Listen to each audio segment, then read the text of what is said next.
On behalf of the past presidents of the Greater Yakima Chamber of Commerce, we welcome you to this year's Greatest Night in Yakima, the 29th year of the Ted Robertson Community Service Award.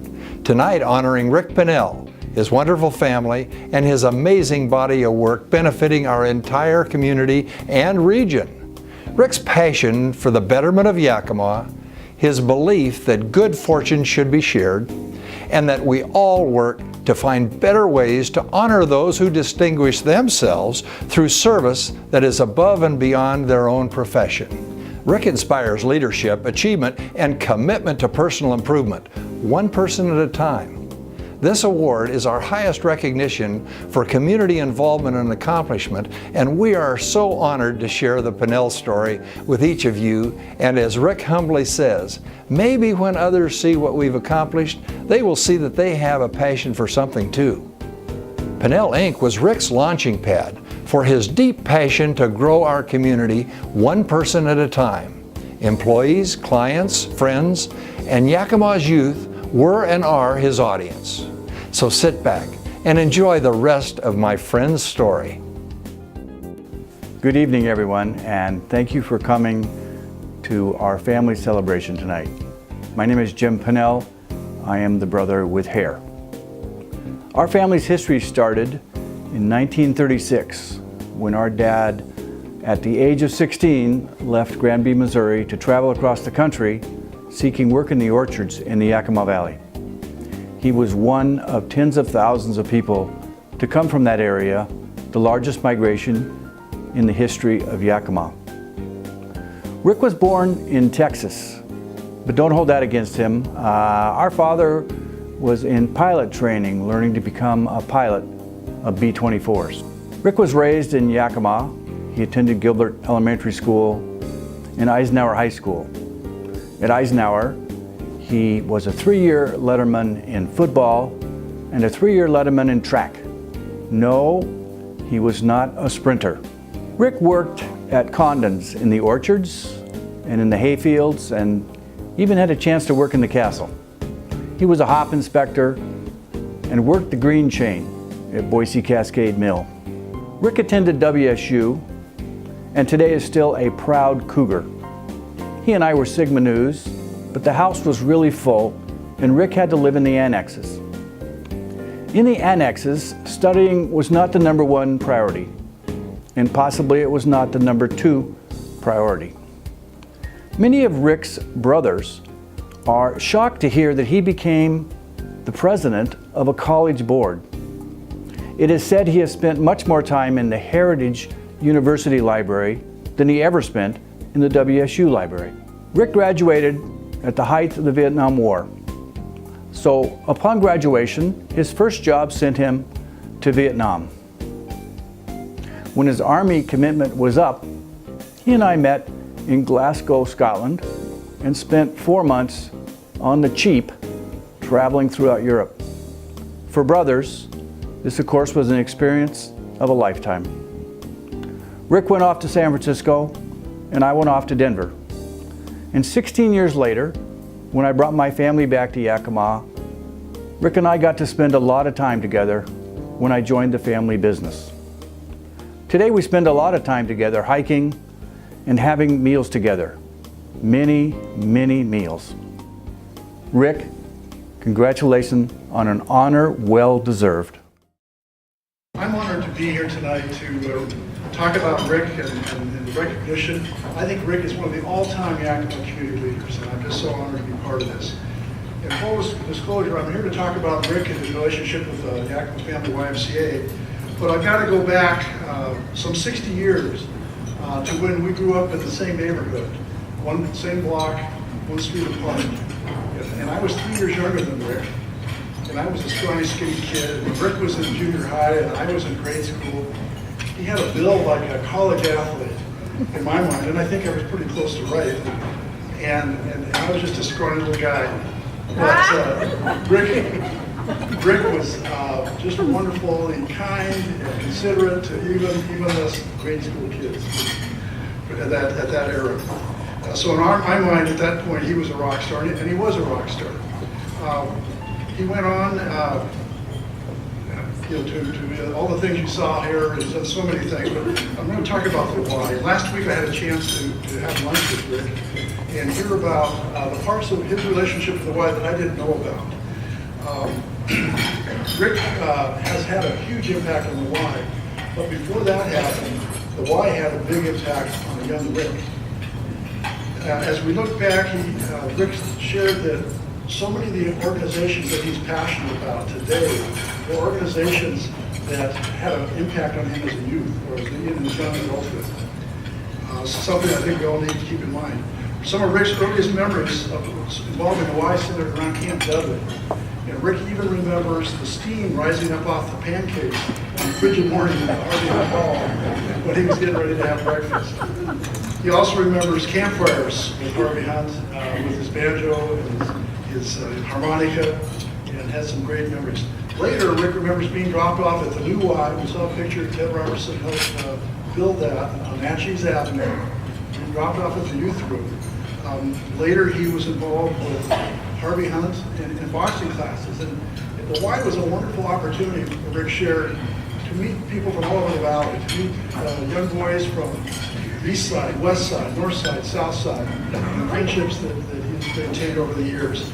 He remembers that one of his first sparring partners was a young black youth from Yakima who Rick had never met before, and Rick said both their eyes were huge as they squared off against each other with their boxing gloves up. In Rick's mind, and certainly today, the Y was a melting pot for youth in Yakima. Well, Rick came back to Yakima in the mid-'70s, and the first organization he joined was not the Y, it was the Red Cross. And I asked him why, and he said, when I was in the Army in Vietnam, the Red Cross delivered care packages to the troops out in the field, including Rick and his company. So he wanted to express his gratitude and help out the Red Cross. But the second organization he joined was the Y. And by the early 1980s, Rick had been asked to join the Y Board of Directors. My path with Rick at the Y intersected in the later 80s when I also joined the board. And my first memory on the board was Rick heading up a campaign, a $250,000 campaign to improve Camp Dudley. The theme of the campaign was Dude Up Dudley. I don't know if Rick came up with that or not, but I wasn't sure I was so sold on the theme, but I do remember being impressed by Rick's leadership and his passion for the project, and his enthusiasm was infectious, and in no time we had our money for the Camp Dudley. Rick went on to be Y Board President from 1992 to 95, and I served as his Vice President during that time. So we began a period of several years where we were joined at the hip in Y leadership. And I got to observe Rick's willingness to share his leadership with the community. And it was a great lesson for me, and I learned a lot in the process. During Rick's term as president, Mal Arnett, who was the executive director at the time, encouraged us to tackle a capital campaign.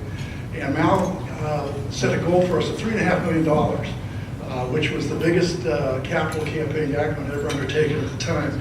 Chuck Bohosky chaired the drive. Rick was the president, led us along, and again, we exceeded that goal that we all thought was so tough. But with Rick's leadership, we blew that objective away. And I think the thing that we're most proud of is, as we look back at that, one of the many things was the Helen and Don Jewett Center on 3rd Street next to Miller Park, which is a child care center for the kids on all of Yakima, but certainly kids on the east side of Yakima.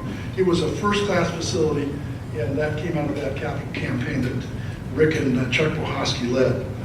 During Rick's term, before and after school programs for grade schoolers were started in a number of grade schools. In that same time, the Y started Friday Night Madness and Saturday Night Live to provide a safe and fun place for the youth of Yakima to spend Friday and Saturday nights. And those programs are still active programs at the Y today. During my term as president, we were without an executive director for a short time. This was in 2003 to 2004. By this time, Rick had sold his business and developed a consulting practice.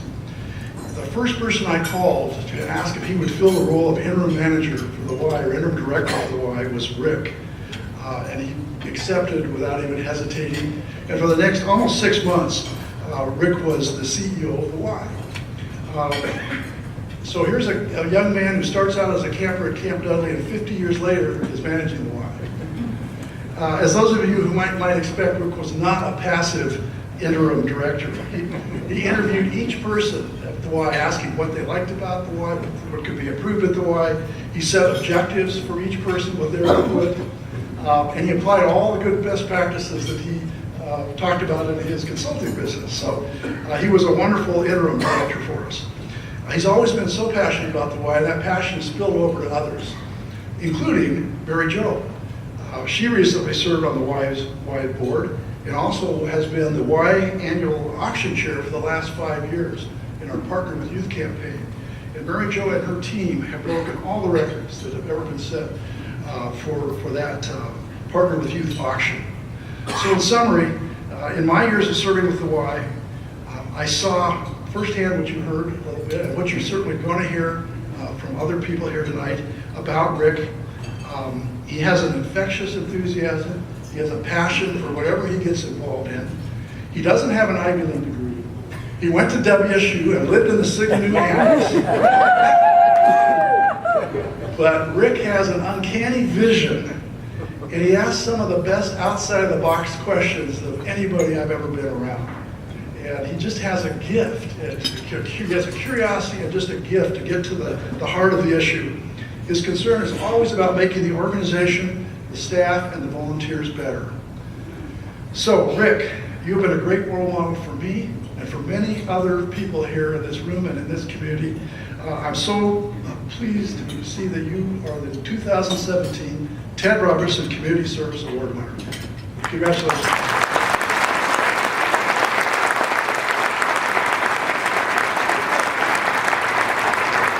Now we're going to cue up another video.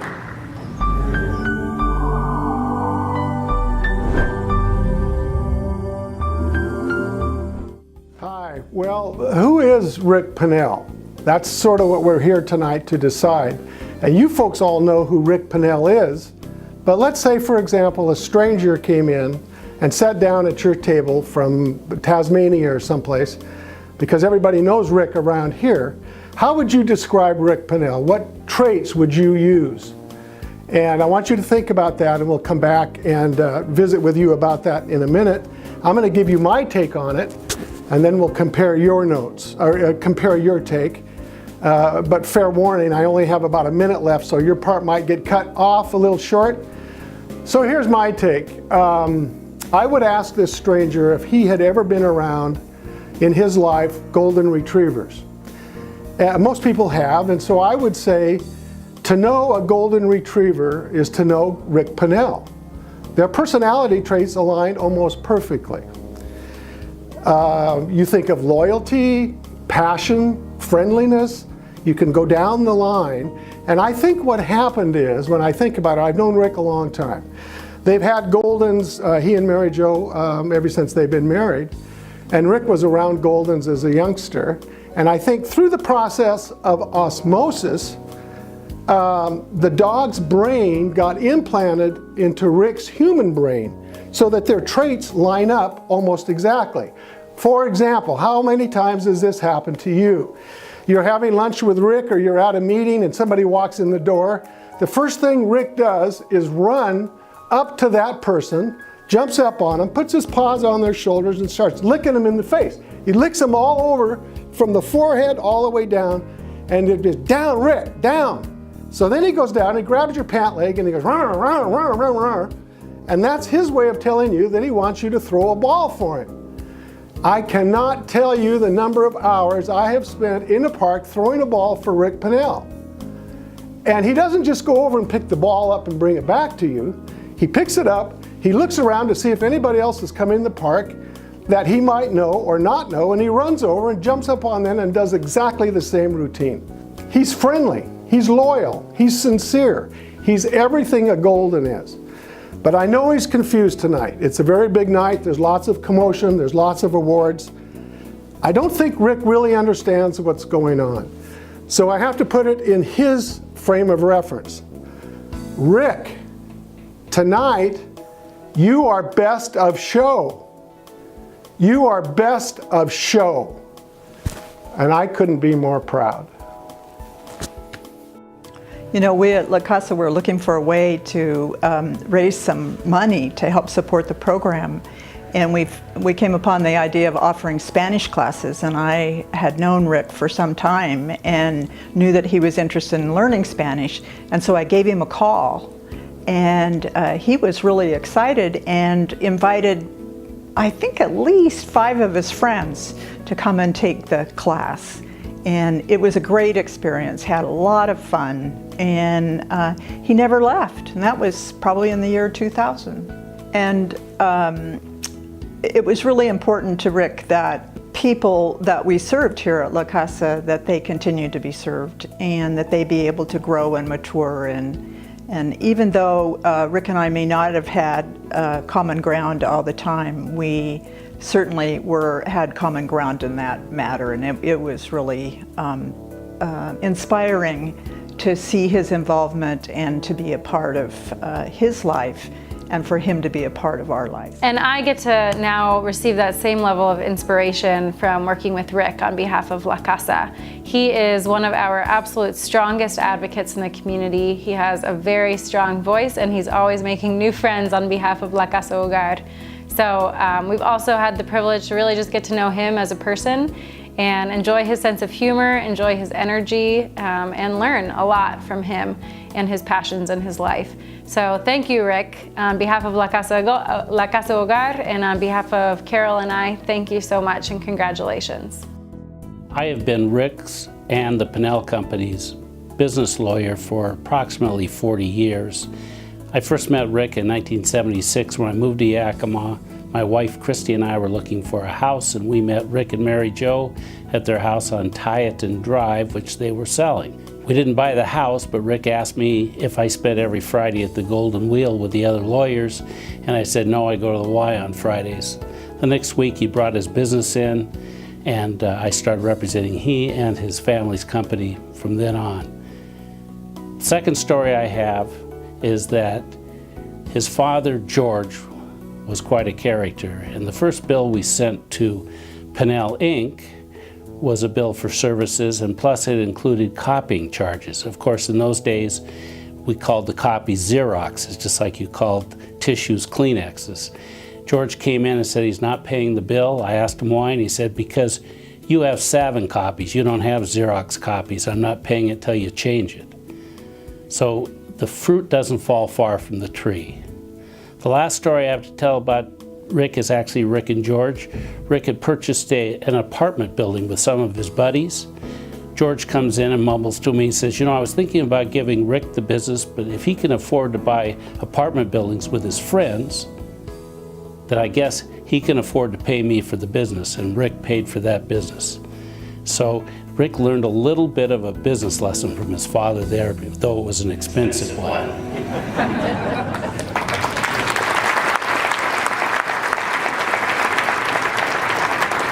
Good evening. I'm Gayle Weaver. I'm a member of the board of Heritage University. The symbol for Heritage University is the eagle.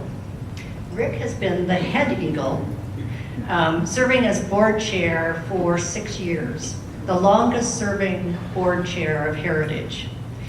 Why so long? We actually couldn't find anyone, honestly, to replace him for his dedication and his leadership. As chair of the board, Rick has portrayed the following eagle characteristics. Keen eyesight. Rick has the ability to see potential in everyone and is able to engage faculty, board members, and donors in the mission of assuring a quality education for all students. Bird of prey. Knowing that 98% of Heritage students need financial assistance to attend college, Rick has always been on the lookout for potential donors and raised $25 million as chair of the advancement committee. Thank you to all of his friends.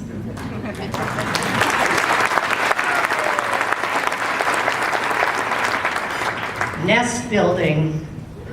Like an eagle, Rick made sure that Heritage was solid and substantial. He feathered Heritage with 6 new buildings to create a campus that would meet current and future student needs. Rick assured that one of the new buildings housed the Eagle Cafe. As his friends know, Rick likes to meet and eat. And just like the eagle, Rick is bald.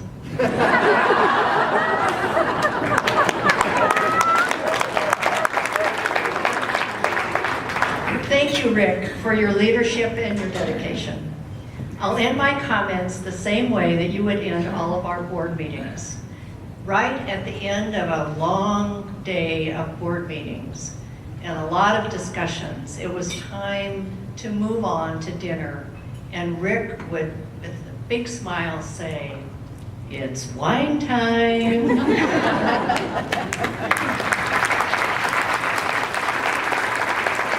Now some more comments about Heritage. Renee?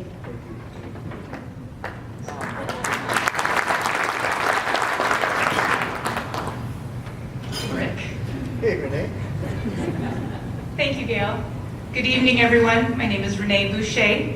I am a graduate, a proud graduate of Heritage University and a current board member. Under Rick's wings, I benefited as a student by taking classes in beautifully new and functional buildings that were the result of Rick's impressive fundraising leadership. As a board member, when I was new, Rick greeted me with a great big smile, a hug, and a very hearty welcome to Heritage. And it is that same enthusiasm and openness that for 6 years Rick embodied when he told anybody that would listen about Heritage University. He even convinced people, talented, accomplished people from across Washington and Oregon to join our board, where he purposefully created an atmosphere of mission and of fellowship. Rick has been a spark to the Heritage University engine, passionately believing in the people of our valley and the value that an education can provide in lifting up individuals, families, and our communities. Any of us who have been touched by Rick's work are fortunate indeed to have been touched by his wings. Thanks, Rick.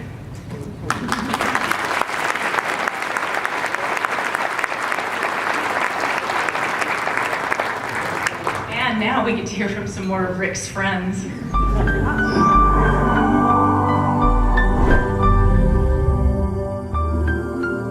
Well, about 18 or 20 years ago, Rick and I had a mutual friend, Rick Murray, who was the pastor of First Presbyterian Church.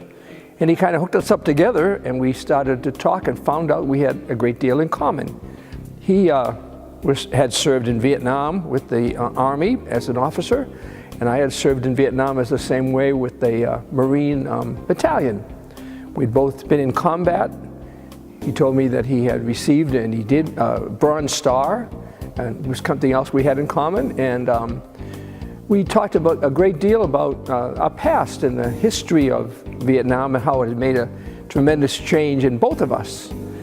And he started taking instructions here to become a Catholic many years ago, and told me about relationships he had with sisters, religious sisters in Vietnam. He first met them there, who were taking care of an orphanage, and that relationship with religious sisters continues even to this day, where he has dealt a great deal with Sister Kathleen Ross at Heritage University, and also with the sisters at St. Elizabeth Hospital way in the past. So we've become really close friends, and I really have a great admiration for Rick. He's one who does not keep his faith or his life to himself. He shares it with others so generously. And he's always been caring for others. He was a great part of our RCIA team, the team that helps people to learn about their faith and become Catholic, and he's been very active in that.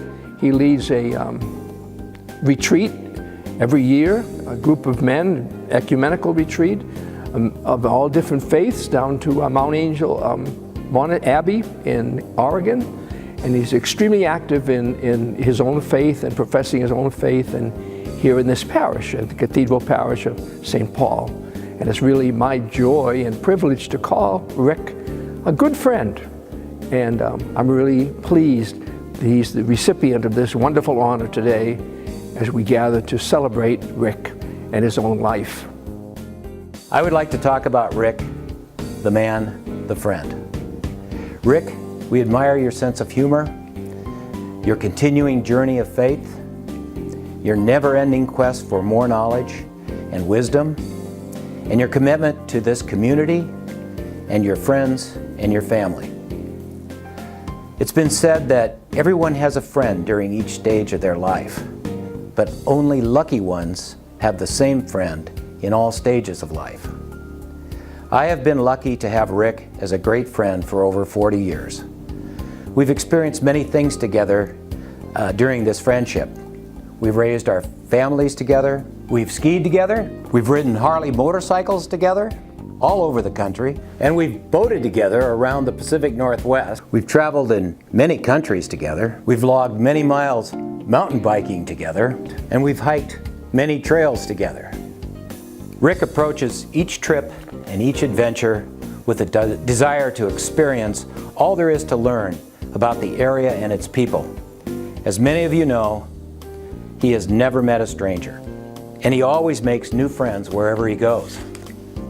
One of the unique things about Rick is he is always asking lots of questions. I mean, lots of questions. The one thing that these adventures and travels with Rick revolve around is a common event, the consumption of food, and lots of it. I think one reason Rick liked riding his Harley motorcycle around the country and traveling was to different food destinations. His current thing is waiting for cookies and the cookie bell at the Warm Spring Lodge in Sun Valley. When the kitchen has a batch of warm, freshly baked cookies, they ring a bell. Rick is like a Pavlov dog. He knows the times that the cookies should be coming out of the ovens, and he will try to talk it up to the ski group. Hopefully somebody will want to take a break and go get a cookie with him. But most of the time he skis down by himself and enjoys a cookie at the lodge. Rick, I cherish our years together as buds. I respect you very much, and I want you to know that the 40 years of good times with you are forever memorable. But your decades of loyal friendship are priceless to me. You are well deserving of this recognition. Congratulations to you, and happy birthday. I'm Craig Mendenhall. When I moved back to Yakima in 1975, my first client was Rick Pannell. As a coincidence, Rick's first business equipment sales were to BBM. Rick's second customer was Paul Larson. These initial business relationships didn't stop there and have turned into lifelong friendships. You've heard of Rick's involvement and accomplishments with the YMCA, Heritage University, Rotary, his early working experiences, his service to our country and his faith, his ability to manage and grow the Pannell brand. I want to remind us of his commitment to helping the business community become better at running their businesses and growing the people within these organizations. For many years, Rick was one of the idea drivers on the Rotary Employer-Employee Committee. This committee annually brought special half-day programs to Rotary's membership and later expanded this to include chamber members as well. A great example of Rick's can-do positive attitude occurred in the late 90s. It was Pannell's anniversary year of being in business, and Rick wanted to do something special in honor of his parents and their company. At that time, the major business buzz was a book entitled In Search of Excellence, and its author, Tom Peters. Rick had read the book and seen a small program on PBS, so he called Ann Caffrey, who at that time was at KYVE, and said, "How do I get in touch with Tom Peters?" And she gave him the information, and Rick called and found out that he could get Tom Peters, but only in 1 month. This started in December, and he could get him for January. He then called Steve Caffrey over at the Capitol to rent the Capitol. Steve Caffrey said, "This can't be done. There's no way that you can sell that many tickets in such a short period of time." Rick said, "Sure I can, and I'm going to do it. I'm going to underwrite it, and I'll get the place filled." And sure enough, he did. The Capitol Theater was packed. It was a successful event. It netted $25,000, which Rick donated to KYVE. This worked so well that in succeeding years, Pannell sponsored the first of many Secretary's Day luncheons with motivational speakers. A shining example of the regard the business community had and has for Rick was his invitation to serve on the newly established Yakima Valley Bank. He was the youngest person on the board that included Doug Pringle, Otis Harlan, Bill Douglas, Marty Vrubrugi, Dennis Richardson, Glenn Rasmussen, and Bill Zirkle. Now that's a pretty impressive group to be drawn to. Rick, congratulations. I'm proud to be counted among your friends. Many of you in the audience know that Rick is a very persuasive guy. I learned this about 20 years ago when he invited me to go down the Deschutes with him and Murray Judge, who he assured me was an excellent oarsman. We got to White Horse Rapids and we scouted it, and I felt that it would be impossible with the water that low and a drift boat that big and heavily loaded to get through White Horse. I told this to Rick, and I said I'd meet them at the bottom. Rick assured me that we could get through, and Murray did as well, and I felt like a little kid in the schoolyard with peer pressure, and I said, "Yes, I'll go," to which Rick said, "This will be good for you, Ralph." Well, we had a little problem as we approached the rapids. We hit a rock, we got off course, and we're going directly toward the rock called Can Opener. And the rock was covered with the remnants of a wooden drift boat that had crashed there a few days before.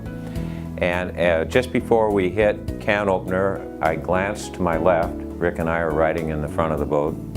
And Rick looked like a man who had just been strapped into an electric chair. This was not a real confidence builder for me. To make a long story shorter, Murray, who was good on the oars, rather than try to correct the boat, turned it around, and we went through White Horse backward. Very frightening, but we came out alive. We had water almost up to the gunnels, and as we pumped it out, we were full of joy and happiness and thrilled to be alive. So Rick, thank you for that wonderful adventure. I'm glad I lived through it, and thank you for being persuasive.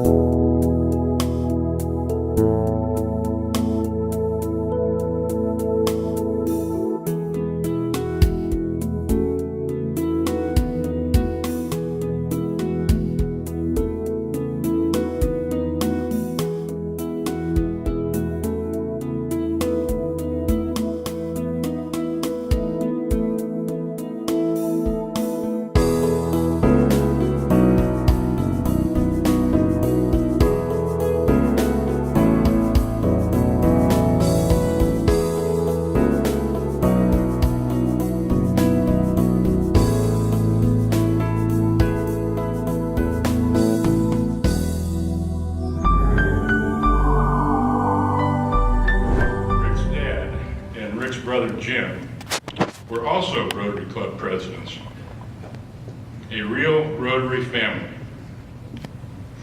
With examples from his dad, George, and Rotary's mission of service above self. You know, it's real easy to see where Rick's inspiration for service came from. In 1994, Jim Smith, Keith Reif, Rick and I were on Jim's fishing boat up in Alaska on a fishing trip.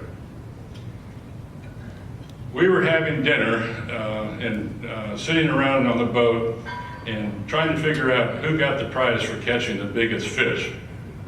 Well, out of that conversation, we talked a lot about the possibility of a Rotary Trust. So Rick became the first founding president of the Yakima Rotary Trust, and Ken Marble was our club president at that time and blessed this harebrained idea, maybe, and so the Rotary Trust was formed. Rick was the first club president, and he maintained that job for 5 years while we got the trust organized and our operational guidelines established. The Rotary Trust now includes all 3 Rotary clubs in Yakima and has since grown to $23 million. We've given out over $5 million in scholarships, and we've spent hundreds of thousands of dollars on local Rotary community projects. Talk about an impact on the community. The Yakima Rotary Trust will have a positive impact on Yakima County for generations to come. Thank you, Rick. The first big project for the Trust was to develop the Field of Dreams at the old Kiwanis Park. We partnered with the city, the Yakima School District, and several state agencies. We also worked with the Kiwanis Club and the Lions Club. Our goal is not only to develop 8 softball fields, but also to clean up the blight along the freeway. And we also hope to provide better recreational opportunities to the youth of the east side. In this process, we acquired over 50 individual pieces of property, one by one, to put this project together.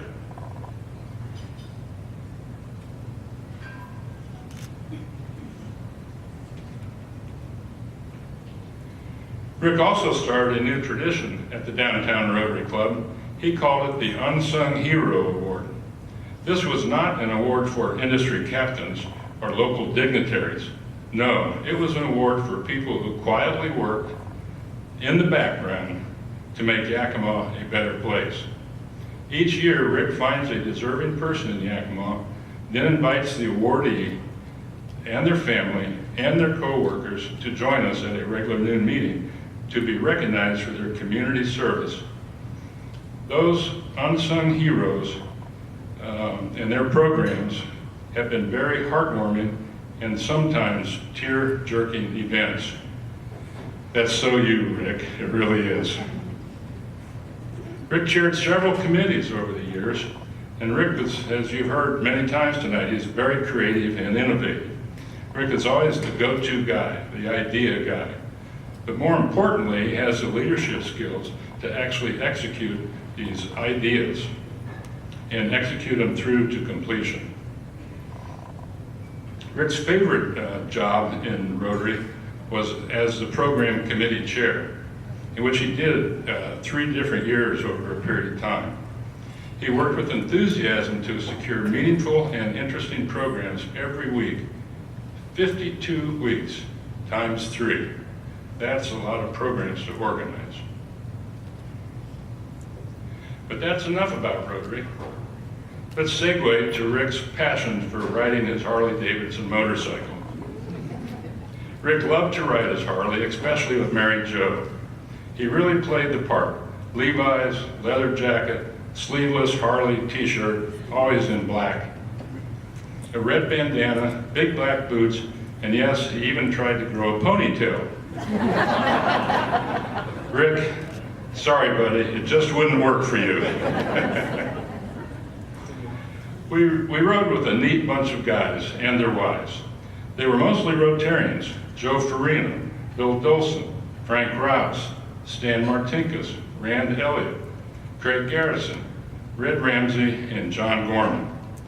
We even got Bill Douglas and Paul Shockey out with us once in a while. We all made lifetime memories traveling all over the country.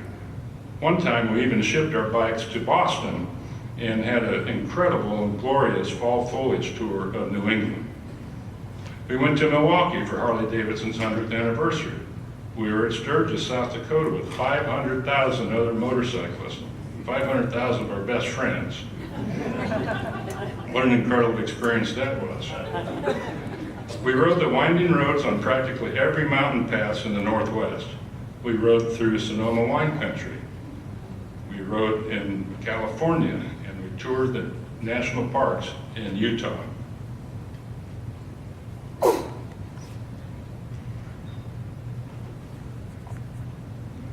We all started riding Harleys at about the same time.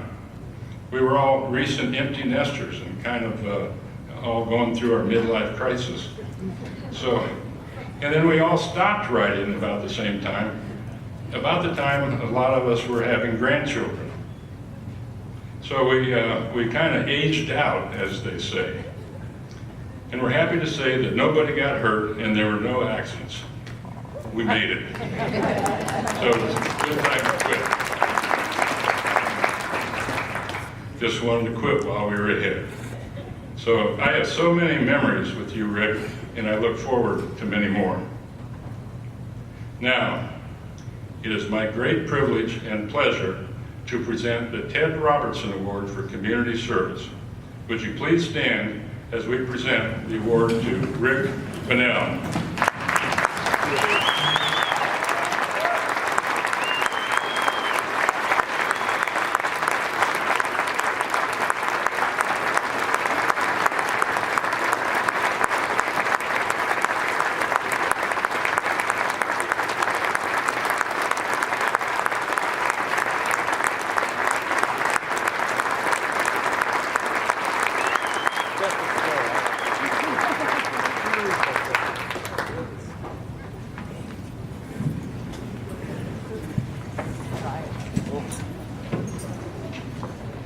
Well, an eagle and a golden retriever.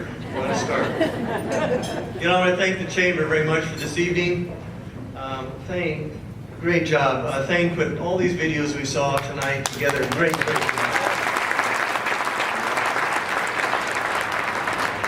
When I was reflecting on the program tonight, it was amazing to me that the average time I've known and been friends with those people tonight that have spoken is 39 years. I mean, that's a real blessing to have friends that long and that many friends. And there's many of you who are out here tonight who did not speak, but have been friends with me that long. And it's very important to me. And I think Joe said it, we go through stages of our life and we've always come back together. So it's very important to me, and I appreciate all of you that spoke tonight. You know, I'm a product and a recipient of the organizations that you heard about tonight. They touched my life in ways that I would like to just talk briefly about. So tonight, I don't look at this night as necessarily about me, but about the organizations and my parents. I don't think it's about Rick Pannell tonight. I'm a recipient of all the actions you heard tonight. I would like to share why I've been engaged with these organizations. You know, if our grandchildren were here, my grandchildren were here tonight, and I'm very sorry they're not. I had the worst day of my life, not the worst day of my life, but it was a tough day because my grandkids were on the airplane coming here, and the airplane got delayed, couldn't get in it, they got in their car, and the car broke down. So, I'm sad. Anyway, I'm happy I'm here with all of you, though. You know, let me just tell you a little bit about each one of these things. And I tell you this because if my grandkids were here and they look at me, or your grandkids look at you, they think that you've been that way your whole life. Maybe you have a nice house, you have a pool, you have a nice car. They think that's who you are. That's who you've always been. Well, that's kind of the way I think some people look at this situation tonight, that I've always been doing these things. And that's not really true. Life is about late stages, and I want to just share why I'm involved in the things I've been involved in. I think the word why is very critical in my life, because we all know, you can say, well, that's great, he leads this, he does that, but why? I was a kid, as Ken talked about, I was a Y kid. I still visualize camp. I still visualize going to the Y, hanging out, boxing with Harvey, being in the gym, having Gus Shin yell at me because I wasn't supposed to be in the gym, and my parents would take me there and just leave me. And that's what we did in those days. It made such a difference in my life. And you know, the Y hasn't changed much in the years. They still care, and they're still taking care of a lot of kids. Today I see the Y as the largest provider of programs and camping for youth in our valley. They don't just talk gang prevention, they walk gang prevention. And if I talk to Jack Bloxham, I think Jack is here tonight, or some other people about camp and what their Y experiences were, they would get just as emotional as I do about it. 7 or 8 years later, we still are impacted as kids from the YMCA. The Red Cross, Ken mentioned that was the first organization I got involved when I came back. Vietnam, I was medevac once, and when you're in a hospital, you don't pack normally before you're going, to say the least, but So they bring a ditty bag in with you, which has all your toiletries and things like that. And that was really a big deal when you're kind of not knowing where you're going. The other thing they did, they would send ditty bags to us at Christmas. All the troops got them. Did the Marines get them? Marines got them too. But we in our platoon, we actually got a Santa Claus, and we put to and froms from each person. It was a very meaningful day for us, and so the Red Cross meant a lot in just those periods of my life. You saw the picture of me with the two Catholic sisters. I look pretty angelic, don't I, with them sitting there? Well, those sisters, there was 4 Irish nuns that were running an orphanage down the road from us, and they had 200 orphans that they were taking care of. And they were so well taken care of. And I was blessed enough to be able to work with them a little bit, fix things for them. Once in a while, I brought a little bit of different spirits to them too, sisters. In the valley, I see such great works from the sisters that they do daily. There's no splashy news. They're good works. But I guarantee you they are doing God's work with great love and caring every day. And I've been blessed to be able to work with different sisters. And I'm very blessed tonight. And I would like the sisters, there's many sisters here tonight from the Diocese of Yakima, from all orders. They mean an awful lot to me, and I'm very blessed that you came tonight. Would you stand, please?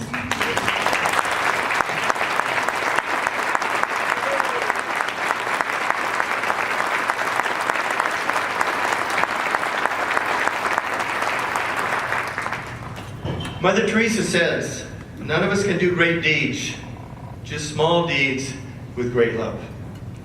I think those are great words for all of us. La Casa Hogar, you heard that I was there to learn Spanish. Carol worked real hard on me to get me there, and I'm so glad she did. You know, they're changing women's lives and their children's lives each day through education. These women desperately want to learn English. They want to be able to go to school and talk to their teachers in English. They want to go see a doctor and speak to that doctor about their children in English. If you've not visited La Casa, I would highly recommend you go and meet these wonderful women and what they're doing. And I'd like the ladies of La Casa, I know there's some place, ladies of La Casa, would you stand up, please?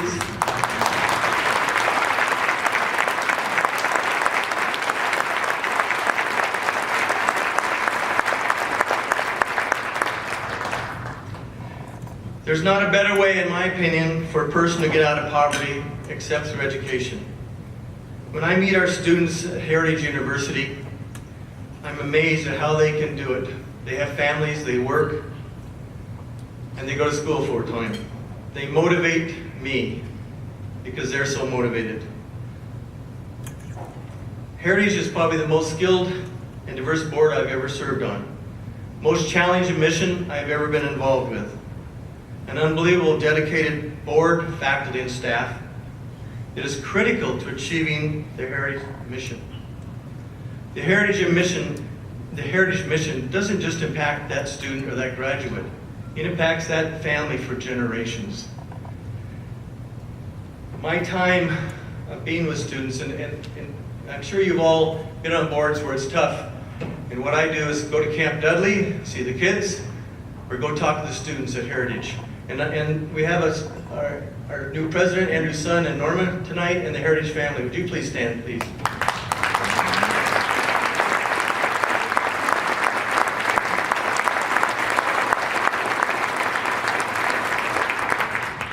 Working in the orchards and hops is what gave me the passion for Heritage and La Casa. I saw how hard agricultural work is. I saw how hard people worked. I saw how great people were that worked in that world.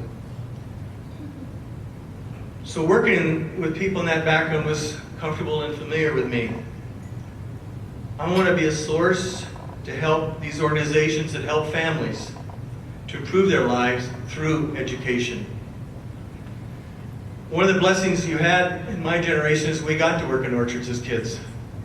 We got to work on hops as kids. And I just think it's unfortunate that that doesn't happen anymore for our kids, so they would understand our valley and understand the people that support us so well in our valley. Rotary, an organization that has done more in Yakima than I believe any other organization. From starting neighborhood health in one room. And now look at Neighborhood Health today. Rotary Lake that allows kids and people with disabilities to fish. The list goes on and on. My church. It has strengthened my faith and given me a foundation to speak out and to apply my beliefs stronger. I want to thank Monsignor Ecker. Many of you in this room have been baptized, buried. None of you have been buried yet by him, but he's ready.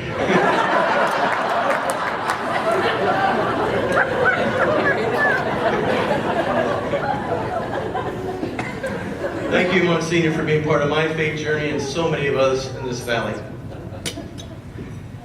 I would like to introduce my family and my daughter Nicole, who's not here, and my grandson Dalton is 11, and my granddaughter Jillian is 13. My brother Jim, he's the most active volunteer person I know.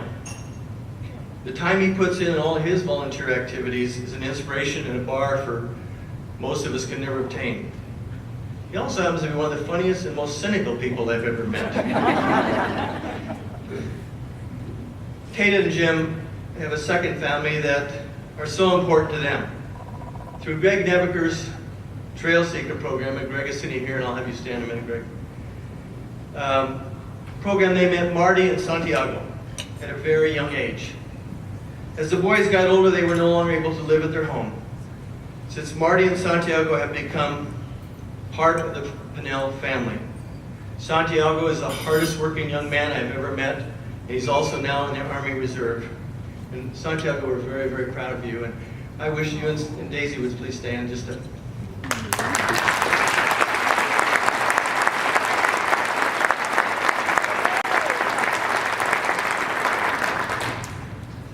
My brother and I are a direct result of what our parents taught us. We were both taught to work at a very young age. I was mowing lawns at 12 and we were in the orchards at 16. My dad taught us the importance of giving back to our community in a person's life. As my brother said, he came here at 16, brought his family to work and pick apples during that Okie-Arkie migration that so many people in this valley have come from. He had, we're going to switch pages here, sorry. He and my mom worked so hard to build the Pannell Company, and yet he spent hours volunteering in this community. My mom, who will have a birthday here pretty soon, she works out with a trainer. I hate to go to the doctor with her, her vitals are better than mine. So then I think we'll go to see the stockbroker and see how we're doing there. She's doing really good.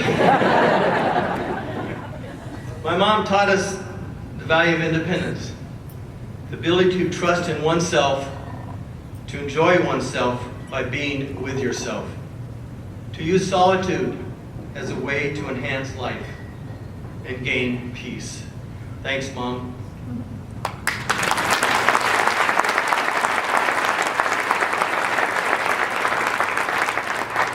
My wife, Mary Jo. You talk about passion. Those are laughing, no.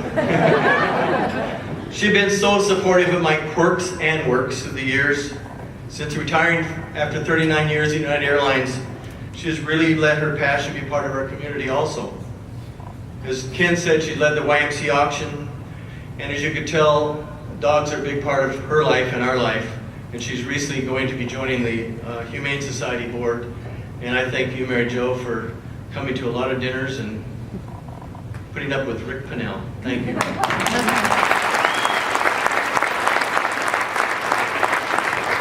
If I leave you with any thought tonight, is to reflect a little bit on your own life.